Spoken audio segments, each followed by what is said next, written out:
ಕಾಂಗ್ರೆಸ್ ಪಕ್ಷದಿಂದ ಕಳೆದ 2 ವರ್ಷದಿಂದ ಕಾಂಪಿಟೇಟಿವ್ ಎಕ್ಸಾಮ್ಸ್ನಲ್ಲಿ ಮತ್ತು ಹೈಯರ್ ಎಜುಕೇಷನಲ್ಲಿ ಆಗ್ತಾ ಇರುವಂತಹ ಸಮಸ್ಯೆಗಳ ಬಗ್ಗೆ ಕಾಂಗ್ರೆಸ್ ಪಕ್ಷದ ಅಧ್ಯಕ್ಷರಾದ ಮಲ್ಲಿಕಾರ್ಜುನ್ ಖರ್ಗೆ ಅವರು ಮತ್ತು ನಮ್ಮ ಲೋಕಸಭೆಯಲ್ಲಿ ವಿರೋಧ ಪಕ್ಷದ ನಾಯಕರಾದ ಶ್ರೀ ರಾಹುಲ್ ಗಾಂಧಿಯವರು ಸತತವಾಗಿ ಈ ವಿಷಯದ ಬಗ್ಗೆ ಚರ್ಚೆ ಮಾಡ್ತಾನೆ ಇದ್ದಾರೆ. ಇದರ ಜೊತೆಗೆ ಕಳೆದ 2-3 ತಿಂಗಳಿಂದ ಏನು ಕಾಕ್ರೋಚ್ ಜನತಾ ಪಾರ್ಟಿ CJP ಅಂತ ಹೇಳಿ ಸ್ಟೂಡೆಂಟ್ಸು ಕೂಡ ತಮಗೆ ಆಗ್ತಾ ಇರುವಂತಹ ಸಮಸ್ಯೆಗಳ ಬಗ್ಗೆ ಎಜುಕೇಷನ್ ಇರ್ಬೋದು, ಎಂಪ್ಲಾಯ್ಮೆಂಟ್ನಲ್ಲಿ ಅದ್ರ ಬಗ್ಗೆ ಕೂಡ ಯುವಕರು ಧ್ವನಿ ಎತ್ತುತ್ತಾ ಇದ್ದಾರೆ.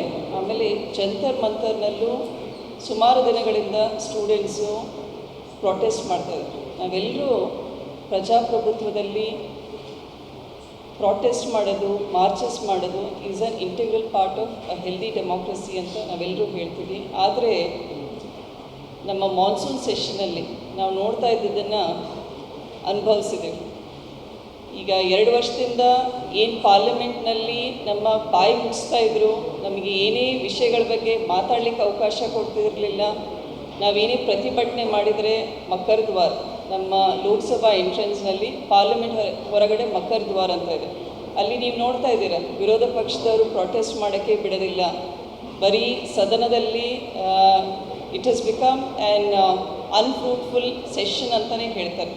ಯಾಕೆ ಅಂತ ಈಗ ಇಡೀ ದೇಶಕ್ಕೆ ಗೊತ್ತಾಗುತ್ತೆ. ನಾವು ಸದನದ ಒಳಗೂ ಮಾತಾಡೋಕ್ಕೆ ಅವಕಾಶ ಇಲ್ಲ, ಹೊರಗಡೆನೂ ಮಾತಾಡೋಕ್ಕೆ ಅವಕಾಶ ಇಲ್ಲ.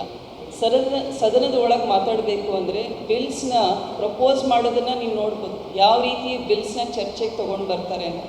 R they of national importance. ನಮ್ಮ ಯುವಕರ ಸಮಸ್ಯೆಗಳ ಬಗ್ಗೆ ಇರ್ಬೋದು, ಎಕ್ಸಾಮ್ ಬಗ್ಗೆ ಇರ್ಬೋದು, ಹೈಯರ್ ಎಜುಕೇಷನ್ ಇರ್ಬೋದು, ಆಮೇಲೆ ಎಂಪ್ಲಾಯ್ಮೆಂಟ್ ಇಶ್ಯೂಸು, ಈಗ ನಡೀತಾ ಇರುವಂತಹ ರಾಮ ಮಂದಿರದಲ್ಲಿ ಏನು ಹಗರಣ ಆಗಿದೆ, ಅಲ್ಲಿರುವಂತಹ ಹುಂಡಿ ದುಡ್ಡನ್ನು ಯಾವ ರೀತಿ ಮಿಸ್ಮ್ಯಾನೇಜ್ ಮಾಡಿದ್ದಾರೆ ಅದ್ರ ಬಗ್ಗೆ ಆಯಿತು. ಮಣಿಪುರ್ 1.5-2 ವರ್ಷದಿಂದ ಮಣಿಪುರ್ನಲ್ಲಿ ಆಗ್ತಾ ಇರುವಂತಹ ಹಿಂಸಾಚಾರ, ಅಲ್ಲಿರುವಂತಹ ಕಮ್ಯುನಿಟೀಸ್ನಲ್ಲಿ ಆಗ್ತಾ ಇರುವಂಥ ಹಿಂಸಾಚಾರ, ಲಿಟ್ರಲಿ ಅದರ ಡೀಟೇಲ್ಸು ನಾವೆಲ್ಲರೂ ಓದಿದರೆ ಎಜುಕೇಷನ್ ಇಲ್ಲ ಮಕ್ಕಳಿಗೆ, ಎಂಪ್ಲಾಯ್ಮೆಂಟ್ ಇಲ್ಲ, ಸಣ್ಣ ಯುವಕರಿಗೆ, ಅಡಾಲಸೆಂಟ್ ಚಿಲ್ಡ್ರನಿಗೆ ಡ್ರಗ್ಸ್ ಫ್ರೀಯಾಗಿ ಸಿಗ್ತಾಯಿದೆ, ಜೊತೆಗೆ ಗನ್ಸ್ ಕೊಡ್ತಾ ಇದ್ದಾರೆ ಅವ್ರ ಕೈಯಲ್ಲಿ.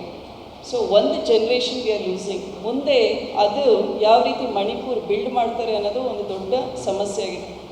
ಸೊ ಈ ರೀತಿ ಸಮಸ್ಯೆಗಳ ಬಗ್ಗೆ ಚರ್ಚೆ ಮಾಡಿರಿ. ಅಲ್ಲಿ ಒಂದೇ ಬಾರಿ ಪ್ರಧಾನಮಂತ್ರಿಗಳು ಮಣಿಪುರಿಗೆ ಹೋಗಿದ್ದಾರೆ.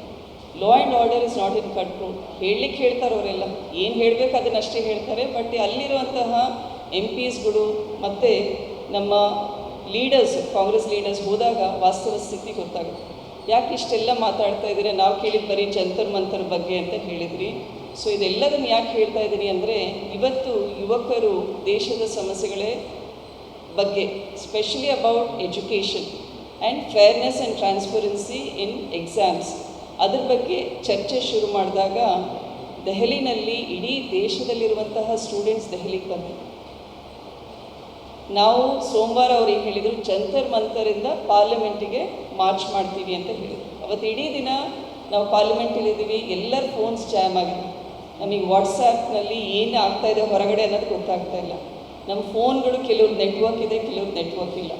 ಸೊ ಸೆಷನ್ ಪ್ರತಿ ಬಾರಿ ಮುಂದೂಡಿದಾಗ ಬೆಳಿಗ್ಗೆ 11 ಗಂಟೆಗೆ ನಾವು ಪ್ರತಿಭಟನೆ ಮಾಡಿದರೆ ಮಧ್ಯಾಹ್ನಕ್ಕೆ ಮುಂದೂಡ್ತಾಯಿದ್ರು.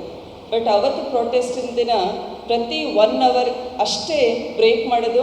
11ಗೆ ಪ್ರೊಟೆಸ್ಟ್ ಮಾಡಿದರೆ 12ಗೆ ಪ್ರೊಟೆಸ್ಟ್ ಮಾಡಿದರೆ 1ಗೆ ಪ್ರೊಟೆಸ್ಟ್ ಮಾಡಿದರೆ 2. ಯಾಕೆ ಅಂದರೆ ಹೊರಗಡೆ ನಾವು ಪಾರ್ಲಿಮೆಂಟೇರಿಯನ್ಸ್ ಹೋಗಬೇಡ್ದು ಅನ್ನೋದು ಅವರ ಒಂದು ಉದ್ದೇಶ ಇತ್ತು. ಸೊ ಈ ರೀತಿ ಪ್ರೊಟೆಸ್ಟ್ನ ಕಂಟ್ರೋಲ್ ಮಾಡೋದು, ಮೆಟ್ರೋಸ್ನಲ್ಲಿ ಯಾರ್ಯಾರು ಸ್ಟೂಡೆಂಟ್ಸ್ ಹೋಗ್ತಾ ಇದ್ದಾರೆ ಅವ್ರ ID ಕಾರ್ಡ್ ಚೆಕ್ ಮಾಡೋದು, ಮತ್ತು ಸ್ಟೂಡೆಂಟ್ಸ್ ಪ್ರೊಟೆಸ್ಟ್ ಮಾಡುವಾಗ ನೀವು ಎಲ್ಲರೂ ಸೋಷಿಯಲ್ ಮೀಡಿಯಾದಲ್ಲಿ ನೋಡಿದ್ದೀರ ಯಾವ ರೀತಿ ಪೊಲೀಸ್ನವ್ರು ಅದನ್ನು ಹ್ಯಾಂಡಲ್ ಮಾಡಿದ್ದಾರೆ.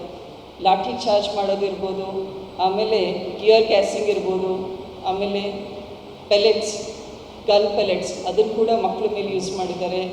ಆಮೇಲೆ ಸೀನಿಯರ್ ಪೊಲೀಸ್ ಆಫೀಷಿಯಲ್ಸ್ ಕೂಡ ಲೇಡಿ ಸ್ಟೂಡೆಂಟ್ಸಿಗೆ ಮಾಡ್ತಾ ಇರುವಂತಹ ಅಟ್ಯಾಕ್ ಅದನ್ನು ಕೂಡ ನೋಡ್ತಾ ಇದ್ದೀರಾ. So this is very disturbing ಅಂತ ನಮ್ಮೆಲ್ಲರ ವಿರೋಧ ಪಕ್ಷದವರ ಭಾವನೆ ಕೂಡ ಅದೇ ಇತ್ತು. ಪ್ರಿಯಾಂಕಾ ಗಾಂಧಿಯವರು ಇರ್ಬೋದು, ರಾಹುಲ್ ಗಾಂಧಿಯವರು ಎಲ್ಲರೂ ಕೂಡ ಇದರ ವಿರುದ್ಧವಾಗಿ ಮಾತಾಡಿದ್ದಾರೆ. ಸೊ ಇದು ನಮ್ಮ ಎಲ್ಲರ ಬೇಡಿಕೆ ಅದೇ ಇತ್ತು. ಸ್ಟೂಡೆಂಟ್ಸ್ ಕೇಳ್ತಾ ಇರುವಂತಹ ಒಂದು ಮೊದಲನೇದು Dharmendra Pradhan education minister resign ಮಾಡಬೇಕು. Because he has to own it up. ಒಂದು ನ್ಯಾಷನಲ್ ಟೆಸ್ಟಿಂಗ್ ಏಜೆನ್ಸಿ NTA ಸರಿಯಾಗಿ ಎಕ್ಸಾಮ್ಸ್ ಕಂಡಕ್ಟ್ ಮಾಡ್ತಾ ಇಲ್ಲ ಅಂದರೆ ಯಾರದಕ್ಕೆ ಹೊಣೆಗಾರಿಕೆ ತಗೋಬೇಕಾಗಿದೆ ಅಂತ ಪ್ರಶ್ನಿಸಿದಾಗ ಅವರು ಸ್ಟೂಡೆಂಟ್ಸ್ನ ಒತ್ತಡ ಮತ್ತು ಇಡೀ ದೇಶದಲ್ಲಿ ಸ್ಟೇಟ್ ಲೆವೆಲ್ನಲ್ಲೂ ಕೂಡ ಸ್ಟೂಡೆಂಟ್ಸ್ ಪ್ರೊಟೆಸ್ಟ್ ಮಾಡಿದ್ದಾರೆ. ಬಿಹಾರ ಇರ್ಬೋದು, ಮಹಾರಾಷ್ಟ್ರ, ನಮ್ಮ ಕರ್ನಾಟಕದಲ್ಲೂ ಪ್ರೊಟೆಸ್ಟ್ ಮಾಡ್ತಾ ಇದ್ದಾರೆ. ಸೊ ಅದರ ಪ್ರಯುಕ್ತ ಇವತ್ತು ನಿನ್ನೆ ಧರ್ಮೇಂದ್ರ ಪ್ರಧಾನ್ ಅವರು ರಿಸೈನ್ ಮಾಡಿದರು. ಮತ್ತು ಇನ್ನೊಂದು ಹೊಸ ಬಿಲ್ಲನ್ನು ಕೂಡ ಪಾರ್ಲಿಮೆಂಟ್ನಲ್ಲಿ ಸೋಮವಾರದ ದಿನ ಜಾರಿ ಮಾಡ್ತಾ ಇದ್ದಾರೆ. ನ್ಯೂ ಪೇಪರ್ ಲೀಕ್ ಬಿಲ್ ಅಂತ. ಈ ಬಿಲ್ನಲ್ಲೂ ಕೂಡ ಸಾಕಷ್ಟು ಅಮೆಂಡ್ಮೆಂಟ್ಸ್ ಮಾಡ್ತಾ ಇದ್ದಾರೆ. ಅದರಲ್ಲಿ ಮುಖ್ಯವಾಗಿ ನಾವು ನೋಡಬೇಕು ಅಂದರೆ ನಮ್ಮ ಎಕ್ಸಾಮ್ಸ್ನಲ್ಲಿ ಟ್ರಾನ್ಸ್ಪರೆನ್ಸಿ ಅಕೌಂಟಬಿಲಿಟಿ ಆಗಬೇಕು ಅನ್ನೋದೊಂದು.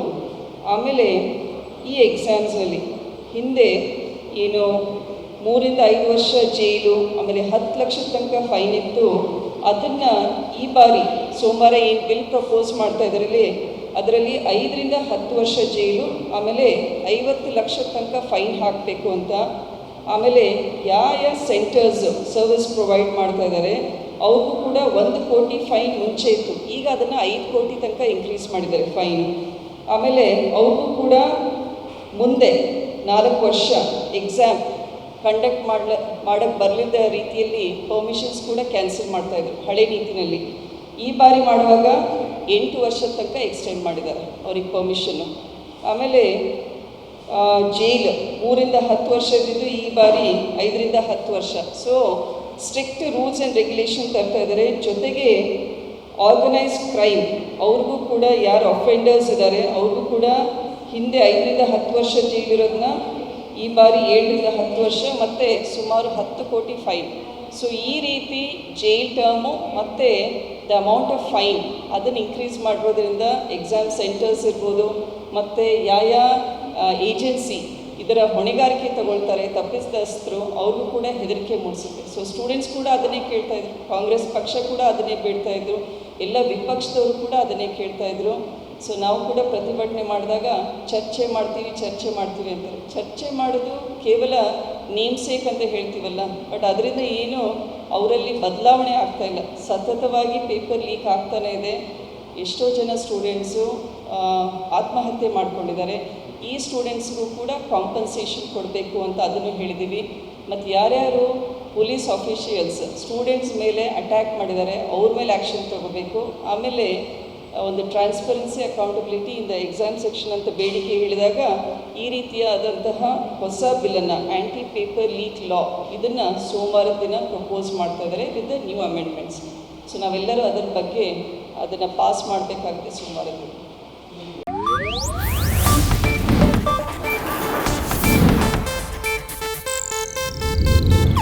ಇದು ಏಷ್ಯಾನೆಟ್ ನ್ಯೂಸ್ ನೆಟ್ವರ್ಕ್ ಪ್ರಸ್ತುತಿ.